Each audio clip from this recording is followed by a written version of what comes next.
Hi నమస్తే అండి. ఈరోజైతే బీట్రూట్ ఫ్రై చేశానండి. బీట్రూట్ హెల్త్‌కి చాలా మంచిది. రక్తం తక్కువ ఉన్నవాళ్ళు బీట్రూట్ తీసుకుంటే చాలా మంచిదండి. పచ్చిగా తినలేని వాళ్ళు ఇలా ఫ్రై చేసుకొని తినండి. చాలా టేస్టీగా ఉంటుంది.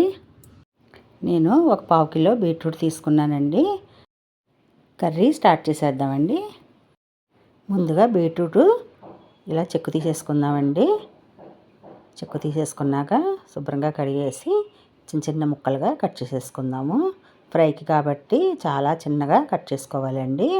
ఇవన్నీ ఇలాగా కట్ చేసేసుకున్న తర్వాత నేనైతే ఈ కర్రీ ఉల్లికారం వేసి చేస్తున్నానండి.